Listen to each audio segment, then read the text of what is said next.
A chuva caía como lâminas afiadas sobre o para-brisa rachado do velho Fiat, enquanto João acelerava pela estrada sinuosa do Douro, o coração martelando mais forte que o motor engasgando. Ele havia fugido de Lisboa na calada da noite, deixando para trás um pai que gritava aberração, e uma mãe que chorava em silêncio, o armário que se quebrou não com uma porta, mas com um beijo roubado em uma festa proibida. Agora, aos 22 anos, perdido entre as curvas traiçoeiras das colinas vinícolas, ele se perguntava se o rio abaixo engoliria seu segredo ou se ele mesmo se atiraria nele primeiro. O carro morreu com um gemido final em uma curva estreita, as luzes dos faróis piscando como olhos exaustos, e João secou o volante, lágrimas misturando-se à água que escorria pela janela entreaberta. Foi então que os faróis de um jipe robusto cortaram a escuridão, parando a poucos metros, e uma figura alta emergiu da cabine, silhueta contra a lua crescente, estendendo uma mão que parecia ancorar o mundo inteiro. António desceu do jipe com a calma de quem já enfrentara tempestades piores que aquela, seu casaco de lã encharcado colando ao corpo magro, mas os olhos cinzentos fixos em João como se vissem além da carne trêmula. Precisa de ajuda, rapaz? Esta estrada não perdoa os distraídos. Sua voz era rouca, carregada do sotaque do norte, terra de vinhos e segredos enterrados nas raízes das videiras. João hesitou, o orgulho ferido travando as palavras, mas o frio que subia das montanhas o venceu. Ele acenou, murmurando um sim, que saiu como um sussurro quebrado. Eles rebocaram o Fiat até a quinta de António, uma propriedade modesta encravada nas encostas de pinhão, onde as vinhas se estendiam como veias pulsantes sob a terra vermelha. A casa era antiga, de pedra musgosa, com lareira crepitante que António acendeu sem demora, oferecendo um copo de vinho tinto que aquecia a garganta como um abraço relutante. Eu sou António, disse ele, sentando-se na poltrona gasta, dono desta terra há mais tempo do que me lembro. E você? O que o traz para cá, fugindo da chuva como um fantasma? João engoliu o vinho, o líquido amargo e quando o peso em seu peito. Eu. Me chamo João. Vim de Lisboa. Problemas em casa. Ele não disse mais, não podia, as palavras gay e expulso grudavam na língua como espinhos. António observou em silêncio, o fogo dançando em seu rosto marcado por anos de sol e solidão, e algo em seu olhar, uma compreensão muda, profunda, fez João baixar a guarda por um instante. Fique o tempo que precisar, murmurou António. O Douro ensina paciência, e às vezes, cura. Na manhã seguinte, o sol irrompeu sobre as colinas como uma promessa relutante, tingindo as videiras de ouro líquido. João acordou no quarto de hóspedes, o cheiro de terra úmida e uvas maduras infiltrando-se pelas janelas abertas, e desceu para encontrar António na cozinha, preparando café forte e pão fresco. Bom dia, fugitivo, brincou o homem mais velho, com um sorriso que suavizava as linhas ao redor dos olhos. Hoje, você me ajuda na vindima. Nada cura a alma como sujar as mãos na terra. João relutou, mas seguiu António para os campos, onde o ar era espesso com o aroma de folhas esmagadas e terra revirada. Eles colhiam uvas juntos, cestas enchendo-se rapidamente sob o ritmo sincronizado de tesouras cortantes. Pela primeira vez em meses, João sentiu um propósito, mesmo que frágil, o suor escorrendo pelo rosto, as mãos roçando acidentalmente às de António ao passar as uvas, enviando faíscas que ele atribuía ao cansaço. Por que faz isso sozinho? Perguntou João durante uma pausa, sentados à sombra de um carvalho antigo. Esta quinta é grande para um homem só. António limpou as mãos na calça, o olhar distante para o rio serpenteando abaixo. Eu tinha um parceiro, outrora. Chamava-se Miguel. Morreu há 10 anos, um acidente na estrada, igual à sua, quase. Desde então, é só eu e as videiras. Elas não julgam. As palavras caíram como pedras no silêncio, e João sentiu um aperto no peito, reconhecendo o eco de sua própria dor. Eu. Sinto muito, murmurou, mas António balançou a cabeça. A vida no Douro é assim, raízes profundas, mas ventos que levam tudo. E você, João? O que o vento levou de você? A confissão veio aos poucos, entre colheitas e noites à lareira, como vinho fermentando devagar. João falou da família conservadora em Lisboa, do pai vinicultor que via no filho uma mancha na linhagem, da mãe que sussurrava orações em vez de abraços, do namorado secreto que o traiu com olhares falsos. Eles me chamaram de perdido, de doente, confessou João uma noite, a voz embargada pelo vinho. Eu sou gay, António. E isso? Isso me destruiu. O mentor inclinou-se para frente, a mão pousando levemente no joelho de João, um toque paternal, mas carregado de algo mais, uma ponte sobre o abismo.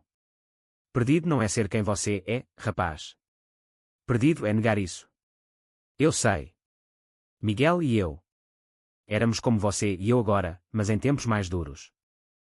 A revelação de António foi um terremoto silencioso. Ele, o viúvo recluso, havia vivido um amor proibido nas sombras da ditadura Salazar, escondendo Miguel nas noites da quinta enquanto o mundo lá fora caçava pecados. Nós nos amávamos em segredo, contou, a voz baixa como o murmúrio do rio. Ele me ensinou a colher não só uvas, mas sonhos. Quando ele se foi, eu enterrei tudo, menos a memória. João ouviu, lágrimas escorrendo, sentindo pela primeira vez que sua dor não era uma ilha isolada, mas parte de um arquipélago de corações partidos pelo preconceito. Mas o Douro não era um paraíso isento de espinhos. Os vizinhos da aldeia, com suas tradições enraizadas como as videiras, começaram a sussurrar. O padre local, um homem de olhos frios como o inverno, viu João trabalhando ao lado de António e torceu os lábios. Estrangeiros trazem ventos ruins, comentou na missa dominical, os olhares desviando para a quinta isolada. Uma noite, vândalos, jovens da aldeia, embriagados por vinho barato e ódio barato, invadiram os vinhedos, pisoteando as fileiras recém-plantadas, deixando uma mensagem rabiscada em uma cerca: deixem os pecados para Lisboa. João encontrou a destruição ao amanhecer, o coração afundando como o sol nascente. Eles sabem, sussurrou para António, que examinava o estrago com punhos cerrados. Eles sabem de nós, de mim, de você. O mentor endireitou-se, o rosto uma máscara de fúria contida. Não de nós, João. De você, porque é novo. Eu sou só o velho louco da colina. Mas isso acaba agora. Pela primeira vez, João viu rachaduras na armadura de António, o homem que curava com paciência agora queimava com uma raiva antiga, nascida de décadas de silêncios forçados. Eles relataram o vandalismo à guarda local, mas o sargento, primo do padre, encolheu os ombros. Crianças brincando, senhores. Nada demais em uma aldeia pequena. A frustração ferveu, e naquela noite, ao redor da lareira, João explodiu. Porque ficamos. Porque não fugimos, como eu fiz de Lisboa. António virou-se, os olhos flamejando. Fugir é o que eles querem, nos tornar fantasmas. Não, João. Nós lutamos. Com as mãos na terra, com a verdade na voz. Miguel me ensinou isso, amor não se esconde, ele cresce, como a vinha. A tensão entre eles cresceu, não como inimizade, mas como uma videira selvagem, entrelaçando raízes. Toques acidentais tornavam-se deliberados, uma mão no ombro que demorava, um olhar que se prolongava além do necessário. João sentia o puxão, o medo misturado à atração, questionando se era gratidão ou algo mais profundo. Você me salvou, disse ele uma tarde, enquanto prensavam uvas no lagar antigo, o suco roxo manchando suas peles. Não, rebateu António, os dedos roçando os de João no pilão. Você se salvou, ao chegar aqui. Eu só. Ilumino o caminho. Mas o conflito irrompeu quando o passado de António ressurgiu como um fantasma. Uma carta chegou de Porto, de um primo distante. Miguel não morrera em acidente, mas em um confronto com a polícia, anos antes, durante uma batida em um bar clandestino gay. Ele pulou do carro para fugir, lia a carta, e caiu no Douro. Você sabe porquê? António desabou, o segredo que carregava como uma âncora finalmente rompendo a corrente. Eu o traí, confessou a João, a voz rouca de soluços.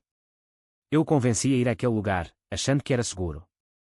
Sua morte foi minha culpa. João, em vez de recuar, abraçou, o corpo trêmulo contra o dele, sentindo o pulsar de corações feridos se sincronizando. Não, António. O preconceito matou ele, não você.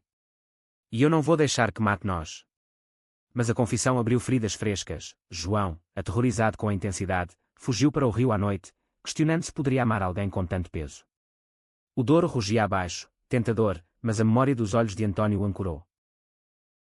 O clímax veio na festa da vindima da aldeia, um evento anual onde o vinho fluía e as máscaras caíam. O padre, inflamado por rumores, confrontou-os publicamente no coreto: esta terra é de Deus, não de sodomitas. Vão-se, antes que o Senhor nos castigue com pragas nas uvas. A multidão murmurou, alguns aplaudindo, outros hesitantes. João sentiu o pânico subir, mas António subiu ao palco, a voz firme como as raízes da terra. Deus plantou estas vinhas para todos, para os que amam em luz ou sombra. Miguel e eu bebemos deste vinho juntos, e ele era bom, como o amor que carregamos. João é bem-vindo aqui, como eu. Quem discorda, que vá, mas a quinta fica. O silêncio caiu, quebrado por aplausos tímidos de uma viúva idosa, depois mais, e o padre recuou, o rosto vermelho.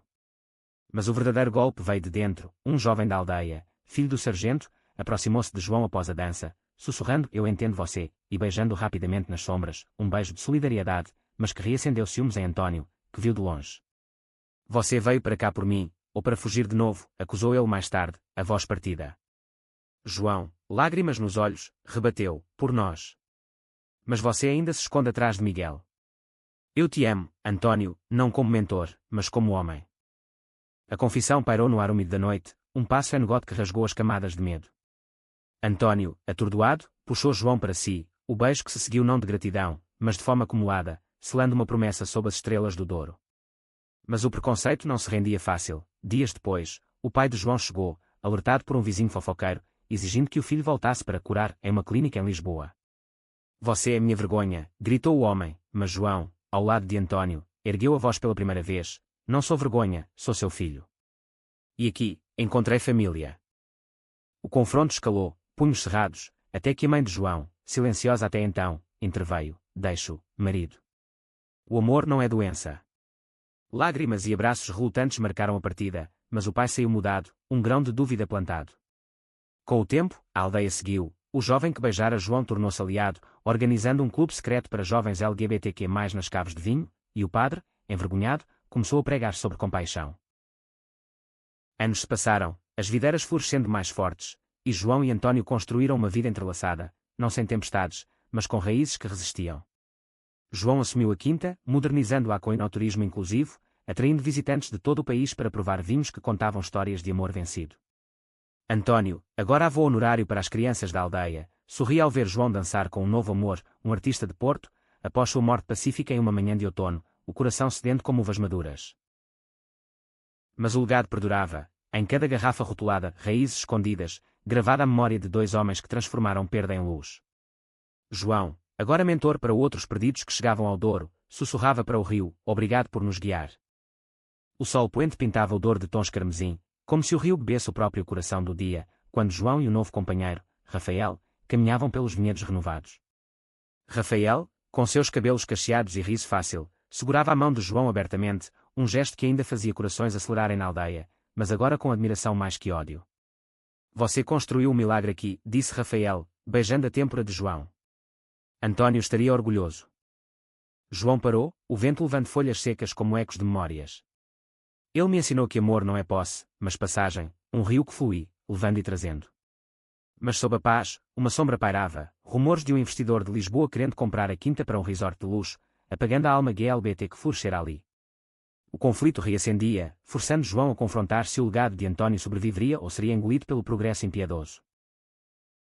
Enquanto isso, em uma cabana nas colinas vizinhas, uma jovem lésbica chamada Sofia chegava, fugindo de um casamento arranjado em Vila Real, seus olhos verdes cheios de fúria e medo.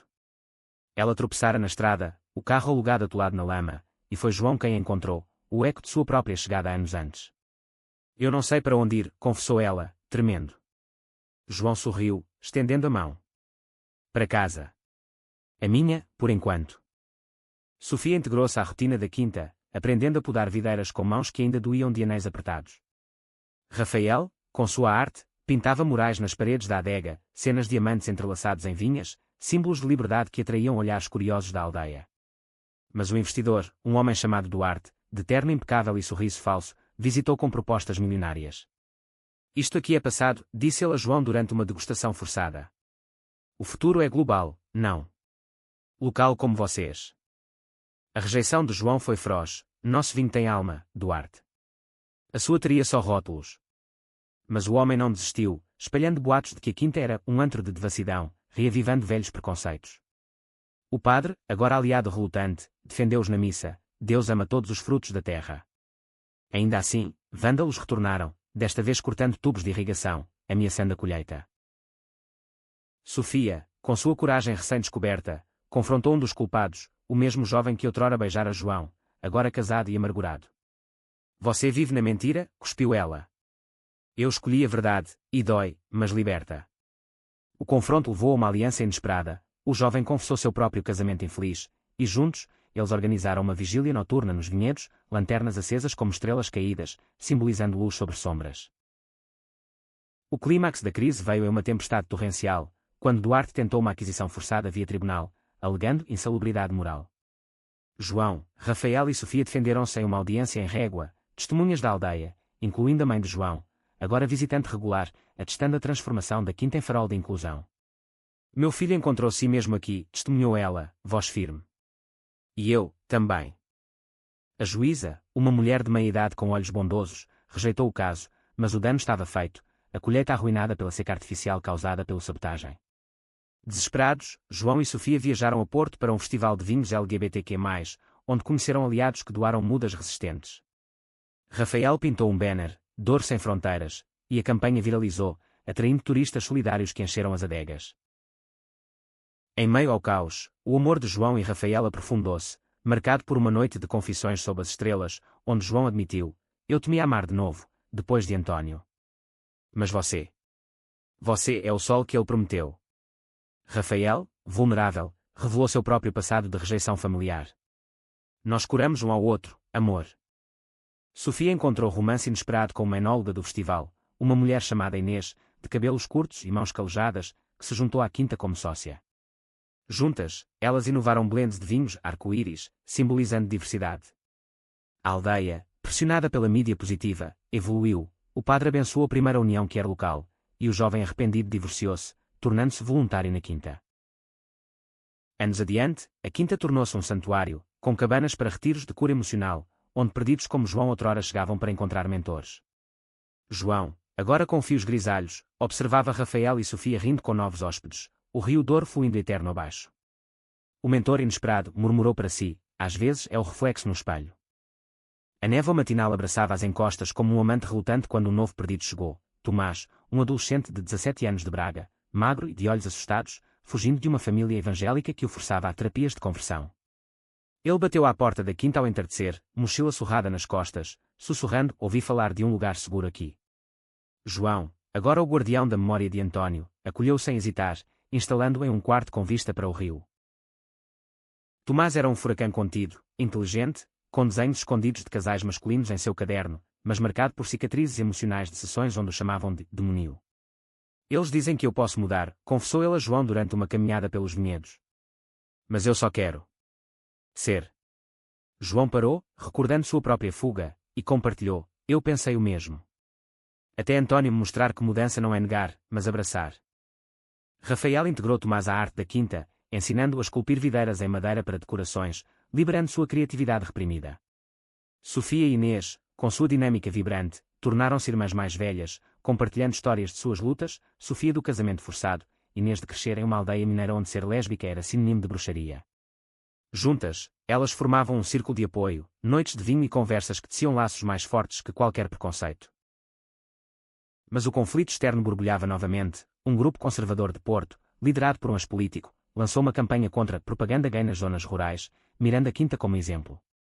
Panfletos foram distribuídos na aldeia, inflamando velhos medos, e uma petição circulou para fechar o retiro. O padre, agora aliado, confrontou o líder em uma assembleia: "Cristo acolhia os marginalizados, quem são vocês para fechar portas?" Internamente, tensões surgiram. Tomás, atraído por um voluntário mais velho chamado Marco, um fotógrafo de Lisboa, experimentou seu primeiro beijo atrás da adega, mas o pânico pós-revelação o levou a uma crise, gritando acusações de traidores para João, protestando medos familiares. "Vocês fingem ser livres, mas me usam para se sentirem bem", explodiu ele. João, ferido, recuou, questionando se era mentor ou apenas um eco de seu passado. O passo noente veio em uma excursão de barco pelo Douro, organizada para os hóspedes. Uma tempestade repentina derrubou o grupo em águas agitadas, e Tomás, paralisado pelo medo, foi salvo por Marco, que nadou contra a corrente. Na margem, encharcados e tremendo, Tomás confessou seu amor, e Marco, com gentileza, revelou ser trans, adicionando camadas à jornada deles. "Eu também fui perdido", disse. "O rio nos testa, mas não nos quebra." A campanha conservadora culminou em um protesto na entrada da aldeia, cartazes gritando: "Protejam nossas crianças", mas a contramanifestação da quinta, com murais de Rafael levados em passeata, vinhos distribuídos como símbolo de união, e testemunhos de Sofia e Inês, e quando alto, virou o jogo. A mãe de João, agora ativista local, falou: "Meu neto imaginário cresceria aqui, amado." A mídia nacional cobriu, transformando a quinta em ícone da resistência. Tomás floresceu, seu talento artístico levando a uma exposição em Porto, onde conheceu outros jovens formando redes. João e Rafael renovaram votos em uma cerimônia simples nas vinhas, com Sofia como madrinha, celebrando não só amor, mas sobrevivência. "António nos uniu", disse João no brinde, "e nós continuamos a ponte." Com o tempo, a quinta expandiu para um centro educacional, ensinando sobre história LGBTQ+ portuguesa, de poetas como Sá Carneiro Lutas pós 25 de Abril. Tomás retornou como coordenador, Marco ao seu lado, e o ciclo de mentoria perpetuou-se, o Douro testemunha eterna de corações que, uma vez perdidos, encontravam lar. O outono trouxe chuvas que lavavam as folhas caídas, revelando frutos maduros pendurados como joias vermelhas, quando uma figura do passado de Rafael surgiu, sua irmã mais nova, Clara, uma mulher trans de 25 anos, chegando de Coimbra com cicatrizes frescas de uma agressão transfóbica. Eu não aguento mais me esconder, disse ela, voz trêmula, e João, vendo o eco de tantas chegadas, ofereceu o chalé vazio. Aqui, você não se esconde, você brilha. Clara era uma força da natureza, designer gráfica, com tatuagens de flores entrelaçadas simbolizando resiliência, mas o trauma deixava em noites insones, revivendo socos e xingamentos.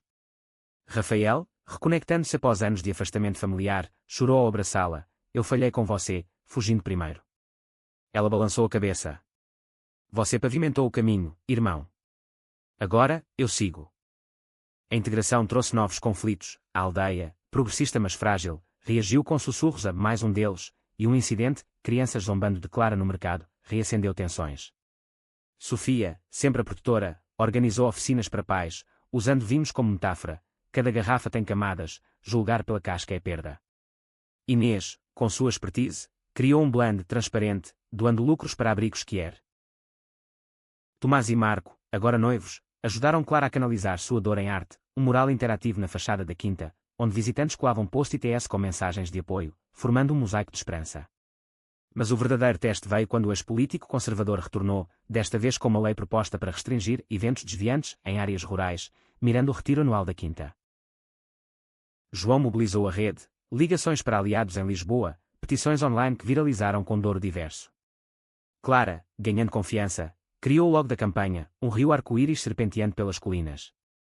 O protesto em Régua foi épico, centenas marchando, vinhos erguidos como taças de desafio, o padre liderando uma oração inclusiva.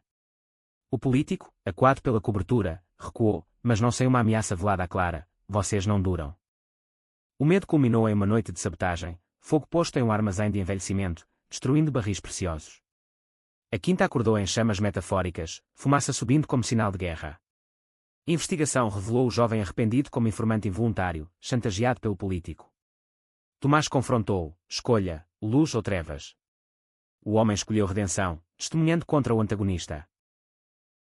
No rescaldo, laços se fortaleceram. Clara e Rafael reconectaram a família, convidando a mãe para uma visita, onde ela viu a transição da filha e chorou de aceitação.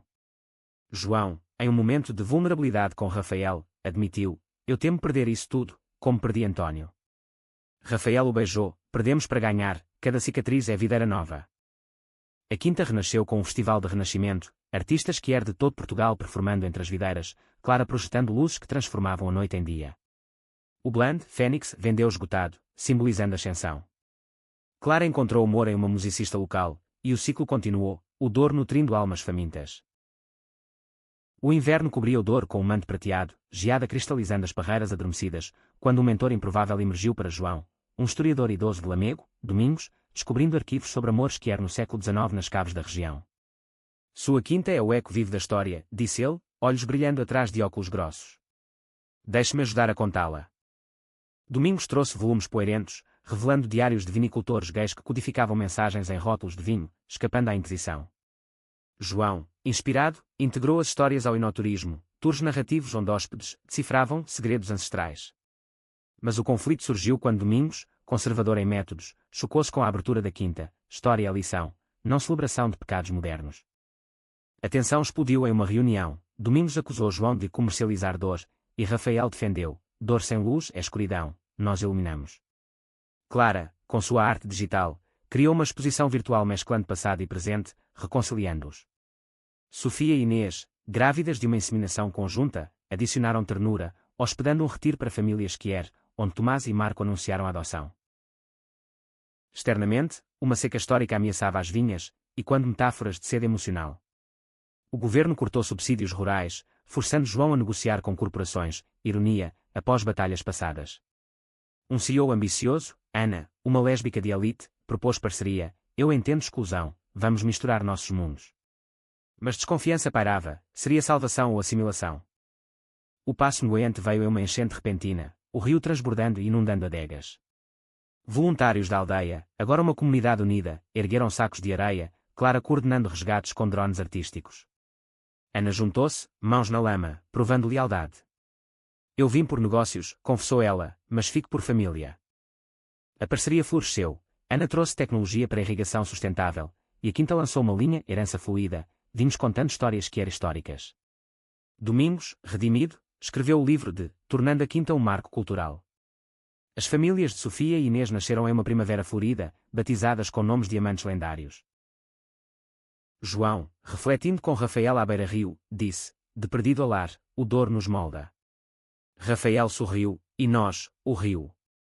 A primavera explodia em cores vivas, flores silvestres entrelaçando as videiras renascidas, quando o legado de António culminou em um documentário, Raízes do Douro, Amores Escondidos, dirigido por Marco, com testemunhos de todos, de Tomás a Clara, Sofia a João. Filmagens capturaram o dia-a-dia, colheitas coletivas, casais dançando ao pôr do sol, crianças correndo entre parreiras. Mas o clímax final veio com uma ameaça global, mudanças climáticas secando o Douro, uvas murchando sob sóis impiedosos. Cientistas previram o fim das tradições vinícolas, e João enfrentou o pavor de ver o sonho evaporar. António lutou contra homens, murmurou ele, nós, contra céus. A resposta foi coletiva, parcerias com universidades para videiras resistentes, festivais EcoCare promovendo sustentabilidade. Ana financiou painéis solares, Clara projetou apps para monitoramento climático. A aldeia, agora farol, hospedou uma cúpula rural LGBTQ+, e ambiental, o padre abençoando painéis como luzes divinas. Em uma vindima épica, sob chuvas providenciais, João ergueu uma taça, pelo mentor que nos encontrou, em nós mesmos. O documentário estreou em Cannes, ganhando prémios, imortalizando a jornada. Décadas depois, João, idoso ao lado de Rafael, via netos que correndo livres. O Douro fluía, carregando histórias de transformação, de um jovem perdido a um vale de amores vitoriosos. Fim.